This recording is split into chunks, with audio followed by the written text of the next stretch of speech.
ਸੰਬੰਧਿਤ ਵਿਸ਼ੇ ਦਾ ਤੀਜਾ ਭਾਗ ਲੈ ਕੇ ਅਸੀਂ ਤੁਹਾਡੇ ਲਈ ਫਿਰ ਹਾਜ਼ਰ ਹਾਂ ਸਾਥੀਓ। ਇੱਥੇ ਮੁੱਢਲੀ ਸ਼ਬਦ ਸਾਂਝ ਜ਼ਰੂਰੀ ਹੈ ਸਾਥੀਓ ਕਿ ਨਾਸਤਿਕਤਾ ਸਮੇਂ ਦੀ ਅਹਿਮ ਲੋੜ ਹੈ। ਨਾਸਤਿਕਤਾ ਤੋਂ ਬਿਨਾਂ ਸਾਡੇ ਸਮਾਜ ਦਾ ਸੁਖਾਵਾਂ ਭਵਿੱਖ ਸੰਭਵ ਨਹੀਂ ਹੈ। ਪ੍ਰਾਚੀਨ ਸਮੇਂ ਵਿੱਚ ਨਾਸਤਿਕ ਉਸ ਇਨਸਾਨ ਨੂੰ ਆਖਿਆ ਜਾਂਦਾ ਸੀ ਜੋ ਵੇਦਾਂ ਨੂੰ ਨਹੀਂ ਸੀ ਮੰਨਦਾ, ਉਹਨਾਂ ਉੱਤੇ ਕਿੰਤੂ ਪ੍ਰੰਤੂ ਕਰਦਾ ਸੀ। ਪਰ ਉਸ ਤੋਂ ਬਾਅਦ ਵਿੱਚ ਨਾਸਤਿਕ ਉਸ ਇਨਸਾਨ ਨੂੰ ਆਖਿਆ ਜਾਣ ਲੱਗਿਆ ਹੈ ਜੋ ਕਿਸੇ ਪਰਮਾਤਮਾ ਨੂੰ ਨਹੀਂ ਸੀ ਮੰਨਦਾ, ਕਿਉਂਕਿ ਵੇਦਾਂ ਦੇ ਸਮੇਂ ਲੋਕਾਂ ਨੇ ਕਿਸੇ ਪਰਮਾਤਮਾ ਦੀ ਕਲਪਨਾ ਨਹੀਂ ਸੀ ਕੀਤੀ। ਉਹਨਾਂ ਸਮਿਆਂ ਵਿੱਚ ਉਹ ਕੁਦਰਤ ਦੇ ਹੀ ਵੱਖੋ ਵੱਖਰੇ ਰੂਪਾਂ ਨੂੰ ਪੂਜਦੇ ਸਨ। ਕੁਦਰਤ ਦੇ ਅਜਿਹੇ ਰੂਪ ਜੋ ਲੋਕਾਂ ਦੇ ਰੋਜ਼ਾਨਾ ਜੀਵਨ ਨੂੰ ਪ੍ਰਭਾਵਿਤ ਕਰਦੇ ਸਨ, ਜਿਵੇਂ ਕਿ ਧਰਤੀ, ਸੂਰਜ, ਸਮੁੰਦਰ, ਅੱਗ ਅਤੇ ਹਵਾ ਆਦਿ ਵਗੈਰਾ ਵਗੈਰਾ। ਇੱਥੋਂ ਤੱਕ ਕਿ ਉਹ ਜਣਨ ਅੰਗਾਂ ਦੀ ਵੀ ਪੂਜਾ ਕਰਦੇ ਸਨ, ਜੋ ਕਿ ਹਜ਼ਾਰਾਂ ਸਾਲਾਂ ਬਾਅਦ ਅੱਜ ਵੀ ਜਾਰੀ ਹੈ। ਬਹੁ ਗਿਣਤੀ ਨੂੰ ਨਾਸਤਿਕਤਾ ਕਿਸੇ ਅੱਤ ਦੇ ਜ਼ੁਲਮੀ ਹਾਦਸੇ ਦਾ ਨਾਂ ਜਾਪਦਾ ਹੈ। ਨਾਸਤਿਕਤਾ ਸਮੇਂ ਦੀ ਅਹਿਮ ਲੋੜ। ਚਲੋ ਹੁਣ ਇਸ ਸੰਬੰਧਿਤ ਵਿਸ਼ੇ ਉੱਤੇ ਥੋੜੀ ਹੋਰ ਚਰਚਾ ਕਰੀਏ। ਆਪਣੀ ਬਹੁ ਗਿਣਤੀ ਦੇ ਮਾਣ ਕਾਰਨ ਅਧਿਆਤਮਿਕ ਲੋਕਾਂ ਦੁਆਰਾ ਇੱਕ ਨਾਸਤਿਕ ਇਨਸਾਨ ਨੂੰ ਮੂਰਖ ਸਿੱਧ ਕਰਨ ਦੀਆਂ ਕੋਸ਼ਿਸ਼ਾਂ ਲਗਾਤਾਰ ਜਾਰੀ ਰਹਿੰਦੀਆਂ ਹਨ। ਜਿਸ ਤਰ੍ਹਾਂ ਕਿ ਉਸ ਵੱਲੋਂ ਆਪਣੇ ਭਾਈਚਾਰੇ ਨੂੰ ਆਪਣੇ ਕਿਸੇ ਗੁਰੂ ਪੀਰ ਦਾ ਦਿਨ ਮਨਾਉਣ ਲਈ ਕੋਈ ਧਨ ਸਮੱਗਰੀ ਆਦਿ ਦੇਣਾ, ਜਾਂ ਖਾਸ ਕਰਕੇ ਉਸ ਵਕਤ ਜਦ ਕਦੇ ਉਸਦੇ ਘਰ ਹੀ ਉਸਦੇ ਪਰਿਵਾਰ ਦੇ ਕਿਸੇ ਜੀਅ ਦੀ ਮੌਤ ਹੋ ਜਾਣ 'ਤੇ ਕੋਈ ਧਾਰਮਿਕ ਕਰਮਕਾਂਡ ਕੀਤਾ ਗਿਆ ਹੋਵੇ, ਉਸ ਉੱਤੇ ਹੱਸ ਲਿਆ ਜਾਂਦਾ ਹੈ ਕਿ ਇਹ ਬੰਦਾ ਲੋਕਾਂ 'ਤੇ ਲੱਖਣ ਝਾੜਨ ਤੋਂ ਪਹਿਲਾਂ ਆਪਣੀ ਹੀ ਪੀੜ੍ਹੀ ਹੇਠ ਸੋਟਾ ਕਿਉਂ ਨਹੀਂ ਮਾਰ ਲੈਂਦਾ। ਦੋ ਬੇੜੀਆਂ ਵਿੱਚ ਪੈਰ ਪਾਉਣ ਵਾਲੇ ਅਜਿਹੇ ਲੋਕ ਆਪ ਭਰਮ ਭੁਲੇਖਿਆਂ ਵਿੱਚੋਂ ਨਿਕਲਣ ਦਾ ਉਪਰਾਲਾ ਕਰਨ ਦੀ ਥਾਂ ਇਹ ਲੱਖਣ ਝਾੜਦੇ ਸੁਣੇ ਜਾਂਦੇ ਹਨ ਕਿ ਕੇਵਲ ਕਿਸੇ ਇਕੱਲੇ ਦੁਕੱਲੇ ਇਨਸਾਨ ਦੁਆਰਾ ਵਿਗਿਆਨਕ ਸੋਚ ਅਮਲ ਅਪਣਾ ਲੈਣ ਨਾਲ ਹੀ ਸਮਾਜ ਦਾ ਭਲਾ ਨਹੀਂ ਹੋ ਜਾਂਦਾ। ਨਾਲੇ ਫਲਾਨਾ ਦੇਖ ਲਓ, ਵੱਡਾ ਤਰਕਸ਼ੀਲ ਬਣਿਆ ਫਿਰਦਾ ਹੈ, ਪਰ ਜਦ ਉਹਦਾ ਬਾਪੂ ਮਰਿਆ ਸੀ ਤਦ ਘਰ ਸਹਿਜ ਪਾਠ ਰਖਵਾਇਆ ਸੀ ਅਤੇ ਹਰ ਧਾਰਮਿਕ ਮਰਿਆਦਾ ਨੂੰ ਮੁੱਖ ਰੱਖਦੇ ਹੋਏ ਭੋਗ ਪਾਇਆ ਸੀ। ਹੁਣ ਕਿਸੇ ਤਰਕਸ਼ੀਲ ਇਨਸਾਨ ਬਾਰੇ ਅਜਿਹੇ ਵਿਚਾਰ ਤਦ ਹੀ ਸਹੀ ਠਹਿਰਾਏ ਜਾ ਸਕਦੇ ਹਨ ਜੇਕਰ ਉਸ ਦਾ ਸਾਰਾ ਹੀ ਪਰਿਵਾਰ ਤਰਕਸ਼ੀਲ ਹੋਵੇ, ਨਾਸਤਿਕ ਹੋਵੇ। ਪਰ ਜੇਕਰ ਆਪਣੇ ਪਰਿਵਾਰ ਵਿੱਚ ਉਹ ਇਕੱਲਾ ਹੀ ਇਨਸਾਨ ਨਾਸਤਿਕ ਹੈ, ਤਦ ਅਧਿਆਤਮਿਕ ਸੋਚ ਵਾਲੇ ਲੋਕਾਂ ਨੂੰ ਉਸ ਬਾਰੇ ਕਿੰਤੂ ਪ੍ਰੰਤੂ ਕਰਕੇ ਆਪਣੀ ਅਕਲ ਦਾ ਜਨਾਜ਼ਾ ਨਹੀਂ ਕੱਢਣਾ ਚਾਹੀਦਾ, ਸਗੋਂ ਸੋਚਣਾ ਚਾਹੀਦਾ ਹੈ ਕਿ ਕੀ ਮਰਨ ਵਾਲਾ ਇਨਸਾਨ ਆਪ ਤਰਕਸ਼ੀਲ ਸੀ, ਜਿਸ ਦੀ ਅੰਤਮ ਇੱਛਾ ਮੁਤਾਬਕ ਹੀ ਉਸ ਦਾ ਤਰਕਸ਼ੀਲ ਪੁੱਤਰ ਉਸ ਦੇ ਮੁਰਦਾ ਸਰੀਰ ਨੂੰ ਧਾਰਮਿਕ ਕਰਮਕਾਂਡਾਂ ਤੋਂ ਦੂਰ ਰੱਖਣ ਦਾ ਉਪਰਾਲਾ ਕਰਦਾ। ਕੀ ਮਰਨ ਵਾਲਾ ਇਨਸਾਨ ਆਪਣੇ ਕਿਸੇ ਹੋਰ ਧਾਰਮਿਕ ਸੋਚ ਵਾਲੇ ਪੁੱਤ, ਧੀ, ਜਵਾਈ ਜਾਂ ਭਰਾ ਆਦਿ ਕਿਸੇ ਵੀ ਨਜ਼ਦੀਕੀ ਰਿਸ਼ਤੇਦਾਰ ਦਾ ਕੁਝ ਨਹੀਂ ਸੀ ਲੱਗਦਾ, ਜਿਨ੍ਹਾਂ ਦੀ ਸਹਿਮਤੀ ਤੋਂ ਬਿਨਾਂ ਹੀ ਉਸ ਦਾ ਨਾਸਤਿਕ ਪੁੱਤਰ ਉਸ ਦੀ ਮੁਰਦਾ ਦੇਹ ਨਾਲ ਵਿਗਿਆਨਕ ਵਿਵਹਾਰ ਕਰਦਾ। ਅਸੀਂ ਸਾਰੇ ਹੀ ਕਬੂਤਰ ਅਤੇ ਜਾਲ ਵਾਲੀ ਕਹਾਣੀ ਸਕੂਲੀ ਦਿਨਾਂ ਦੌਰਾਨ ਛੋਟੀਆਂ ਕਲਾਸਾਂ ਦੇ ਸਿਲੇਬਸ ਵਿੱਚ ਪੜ੍ਹਦੇ ਰਹੇ ਹਾਂ।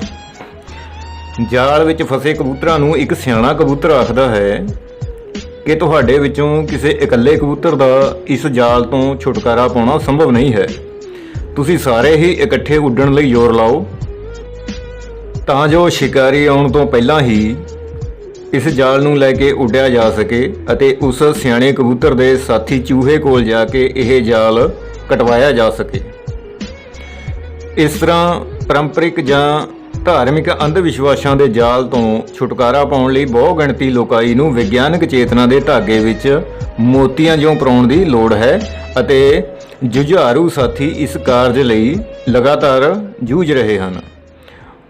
ਉਹਨਾਂ ਸਾਥੀਆਂ ਦੀ ਵਿਗਿਆਨਕ ਸੋਚ ਸਰਗਰਮੀ ਨੂੰ ਸਲਾਮ, ਜਿਹੜੇ ਚੁਫੇਰੇ ਦੇ ਘੁੱਪ ਹਨੇਰੇ ਵਿੱਚ ਇਕੱਲੇ ਹੀ ਦੀਵੇ ਬਣ ਬਲ ਰਹੇ ਹਨ।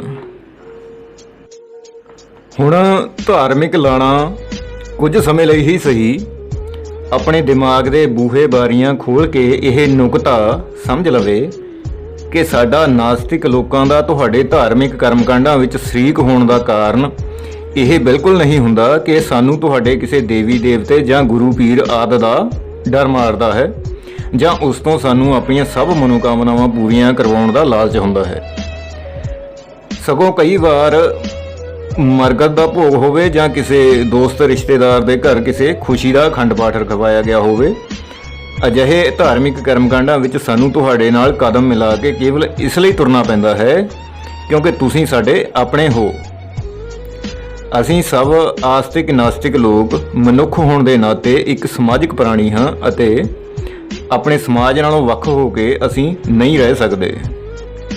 ਤੁਹਾਡੇ ਦੇਵੀ ਦੇਵਤੇ ਜਾਂ ਗੁਰੂ ਪੀਰ ਇਤਿਹਾਸਕ ਪਾਤਰ ਹੋਣ ਭਾਵੇਂ ਮਿਥਿਹਾਸਕ, ਅਸੀਂ ਨਾਸਤਿਕ ਲੋਕ ਉਹਨਾਂ ਬਾਰੇ ਤੁਹਾਡੇ ਨਾਲੋਂ ਕਈ ਗੁਣਾ ਵੱਧ ਗਿਆਨ ਰੱਖਦੇ ਹਾਂ। ਅਜਿਹਾ ਗਿਆਨ ਜੋ ਹਰ ਉਸ ਇਨਸਾਨ ਨੂੰ ਹੋਣਾ ਚਾਹੀਦਾ ਹੈ ਜਿਹੜਾ ਧਰਤੀ ਦੇ ਪਸ਼ੂ ਜਗਤ ਨਾਲੋਂ ਨਿਖਰ ਚੁੱਕਿਆ ਹੈ। ਮੈਂ ਗੁਰਜੀਤ ਸਿੰਘ ਨੇ ਸਾਥੀਆਂ ਦੇ ਆਲਮ ਨੇ ਆਪਣੇ ਮਕਾਨ ਦੇ ਗਲੀ ਵਾਲੇ ਦਰਵਾਜ਼ੇ ਉੱਤੇ ਇੱਕ ਫਲੈਕਸ ਲਗਾਈ ਹੋਈ ਹੈ ਜਿਸ ਵਿੱਚ ਜ਼ਰੂਰੀ ਸੂਚਨਾ ਦਰ-ਦਰ ਮੰਗਦੇ ਸ਼ਰਧਾਲੂਆਂ ਦੇ ਨਾਂ। ਇਸ ਸਿਰਲੇਖ ਹੇਠ ਲਿਖਿਆ ਹੈ, ਸਾਡਾ ਤੁਹਾਡੇ ਨਾਲ ਜੋ ਰਿਸ਼ਤਾ ਹੈ ਉਹ ਇਨਸਾਨ ਹੋਣ ਦੇ ਨਾਤੇ ਇਨਸਾਨੀਅਤ ਦਾ ਹੈ। ਅਸੀਂ ਸਾਰੇ ਮਨੁੱਖ ਇੱਕ ਸਮਾਜਿਕ ਪ੍ਰਾਣੀ ਹਾਂ ਅਤੇ ਸਾਡਾ ਇੱਕ ਦੂਜੇ ਬਿਨਾਂ ਗੁਜ਼ਾਰਾ ਨਹੀਂ। ਬਸ ਇਹੋ ਕਾਰਨ ਹੈ ਜਿਸ ਕਰਕੇ ਤੁਹਾਨੂੰ ਕਦੇ ਖਾਲੀ ਹੱਥ ਨਹੀਂ ਮੋੜਿਆ, ਕਦੇ ਨਿਰਾਸ਼ ਕਰਕੇ ਘਰੋਂ ਨਹੀਂ ਤੋਰਿਆ। ਜਦ ਕਿ ਸਾਡਾ ਤੁਹਾਡੇ ਰੱਬ ਨਾਲ ਕਿਸੇ ਦੇਵੀ ਦੇਵਤੇ ਜਾਂ ਕਿਸੇ ਬਾਬੇ ਅੰਬੋ ਦੇ ਡੇਰੇ ਨਾਲ ਕੋਈ ਸੰਬੰਧ ਨਹੀਂ। ਅਨਪੜ੍ਹਤਾ ਦੀ ਇਸ ਮੰਡੀ ਵਿੱਚ ਆਪਣੇ ਸਮੇਂ, ਦਿਮਾਗ ਅਤੇ ਪੈਸੇ ਦੀ ਫਜ਼ੂਲ ਖਰਚੀ ਕਰਨ ਦੀ ਨਾ ਸਾਡੀ ਕੋਈ ਲੋੜ ਹੈ ਨਾ ਸ਼ੌਕ। ਸੋ ਆਪਣੇ ਕਿਸੇ ਬਾਬੇ ਅੰਬੋ ਦਾ ਦਿਨ ਦਿਹਾੜਾ ਮਨਾਉਣ ਲਈ ਦਾਨ ਦਸਵੰਧ ਮੰਗਣ ਦੇ ਇਰਾਦੇ ਨਾਲ ਕਦੇ ਨਾ ਆਓ, ਨਹੀਂ ਤਾਂ ਆਪਣੀ ਬੇਇੱਜ਼ਤੀ ਦੇ ਤੁਸੀਂ ਖੁਦ ਜ਼ਿੰਮੇਵਾਰ ਹੋਵੋਗੇ। ਸੋ ਇਹ ਸਨ ਉਹ ਸੰਖੇਪ ਵਿਚਾਰ ਸਾਥੀਓ ਜਿਹੜੇ ਮੇਰੇ ਦੁਆਰਾ ਆਪਣੇ ਮਕਾਨ ਦੇ ਬਾਹਰ ਲਿਖ ਕੇ ਲਗਾਏ ਗਏ ਹਨ। ਜਿਸ ਜ਼ੋਰ ਜ਼ਬਰਦਸਤੀ ਜਾਂ ਲੁੱਟ ਵਿਰੁੱਧ ਕਦੇ ਬਾਬੇ ਨਾਨਕ ਨੇ ਆਵਾਜ਼ ਉਠਾਈ ਸੀ, ਉਸ ਦੇ ਸਿੱਖ ਅੱਜ ਉਹੀ ਕਰ ਰਹੇ ਹਨ। ਜਰਾ ਕੁ ਚੰਗੀ ਜ਼ਮੀਨ ਜਾਇਦਾਦ ਵਾਲੇ ਲੋਕ ਗੁਰਦੁਆਰਿਆਂ ਦੇ ਇਸ ਤਰ੍ਹਾਂ ਕਰਜ਼ਈ ਹੋਏ ਰਹਿੰਦੇ ਹਨ ਜਿਸ ਤਰ੍ਹਾਂ ਕਿ ਬੈਂਕ ਤੋਂ ਕਰਜ਼ੇ ਲੈ ਕੇ ਹੋਏ ਹੋਣ। ਜੋਰੀ ਮੰਗੈ ਦਾਨ ਵੇ ਲਾਲੋ, ਬਾਬੇ ਦੇ ਇਹਨਾਂ ਸ਼ਬਦਾਂ ਮੁਤਾਬਕ ਦਸਵੰਧ ਮੰਗਣ ਵਾਲੇ ਸੇਵਾਦਾਰ ਉਹਨਾਂ ਲੋਕਾਂ ਨੂੰ ਸਾਰਾ ਹਿਸਾਬ ਕਿਤਾਬ ਦੱਸਦੇ ਪਾਏ ਜਾਂਦੇ ਹਨ ਕਿ ਭਾਈ 30,000 ਤੁਹਾਡਾ ਪਿਛਲਾ ਬਕਾਇਆ ਹੈ ਜੋ ਤੁਸੀਂ ਗੁਰੂ ਘਰ ਨੂੰ ਦੇਣਾ ਹੈ। ਪਰ ਅਸੀਂ ਇਹਨਾਂ ਜੋਰੀ ਦਾਨ ਮੰਗਣ ਵਾਲਿਆਂ ਤੋਂ ਬਚੇ ਹੋਏ ਹਾਂ ਕਿਉਂਕਿ ਅਸੀਂ ਬਸ ਓਨਾ ਹੀ ਕਮਾ ਸਕਦੇ ਹਾਂ ਜਿੰਨਾ ਕੁ ਸਾਡੀ ਲੋੜ ਹੋਵੇ। ਹਾਂ, ਗਲੀ ਵਾਲੇ ਦਰਵਾਜ਼ੇ ਤੇ ਫਲੈਕਸ ਲਗਾਈ ਹੋਈ ਹੈ, ਪਰ ਅਫਸੋਸ ਕਿ ਇਹ ਵਿਚਾਰ ਉਹਨਾਂ ਲੋਕਾਂ ਦੇ ਪੜ੍ਹਨ ਲਈ ਲਗਾਏ ਹਨ ਜੋ ਕਦੇ ਪੜ੍ਹਦੇ ਹੀ ਨਹੀਂ। ਗਲੀ ਵਾਲੇ ਦਰਵਾਜ਼ੇ ਤੇ ਇਹ ਫਲੈਕਸ ਲਗਾਉਣ ਦੇ ਬਾਅਦ ਵੀ ਸ਼ਰਧਾਲੂ ਪਹਿਲਾਂ ਦੀ ਤਰ੍ਹਾਂ ਹੀ ਆਪਣੇ ਕਿਸੇ ਬਾਬੇ ਦਾ ਦਿਨ ਮਨਾਉਣ ਲਈ 150 ਰੁਪਏ ਮੰਗਣ ਆਉਂਦੇ ਰਹਿੰਦੇ ਹਨ। ਹੁਣ ਦੂਜੇ ਪਾਸੇ ਸਮੱਸਿਆ ਇਹ ਵੀ ਹੈ ਕਿ ਜੇ ਉਹ ਲੋਕ ਪੜ੍ਹਦੇ ਹੁੰਦੇ ਤਦ ਉਹਨਾਂ ਲਈ ਅਜਿਹੇ ਵਿਚਾਰ ਲਿਖਣ ਦੀ ਸਾਨੂੰ ਲੋੜ ਵੀ ਕੀ ਸੀ ਭਲਾ।